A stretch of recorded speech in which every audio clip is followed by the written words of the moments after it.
like, why in the hell would you do this? Like, you went to college. You know what? You grow up and do what you were supposed to do. And because there's so many people that are like, well, I really want to go there, but I got this thing and I don't want to give, I live here.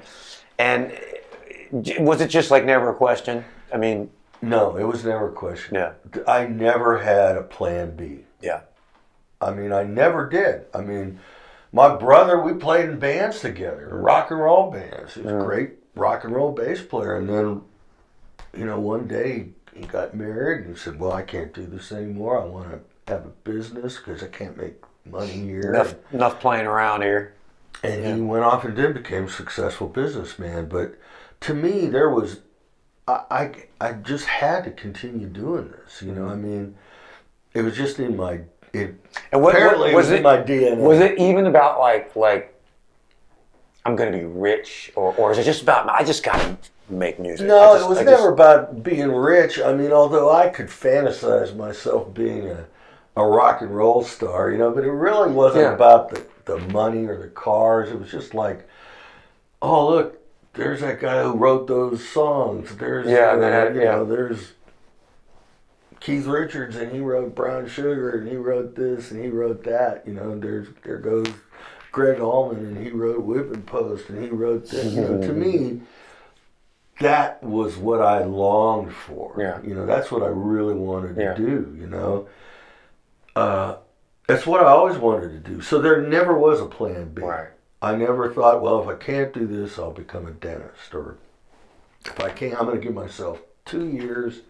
If it doesn't work out, then I'm going to go get a job at my brother's business. Yeah. That was never on the table for me. I just had no plan B. I just moved here. Is that kind of because I'm saying, same thing. I'm telling you your story. I'd be like an amazing janitor right now, probably in my 30th year of sweeping, if this didn't happen for me. And it's the same thing. And one cool thing about how we've done this, so we've talked like to Jody Williams and people that aren't on our side of the industry, but they've all got that same kind of road that it's more of a calling. And if it didn't work out in music, they figured out a way to be a part of the thing. Does that matter? Does it matter? I mean, is it an important thing to not have like something to go back to? You know what I mean? Like to know that you either you do this or you don't. It mattered to me. Yeah.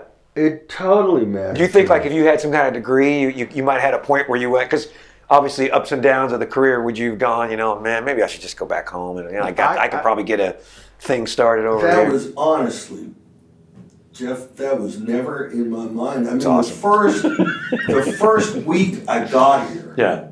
The very first week I got here. Yeah. There was a jingle company in Pittsburgh, Pennsylvania. Yeah. And somehow they heard of me and they wanted me to write jingles for them. Well, if you're moving to Nashville, you could be our man in Nashville. And Lord, that's great. Yeah, you can write jingles for us. We've got the furniture store and the bread and the Nittany Lions and perfect.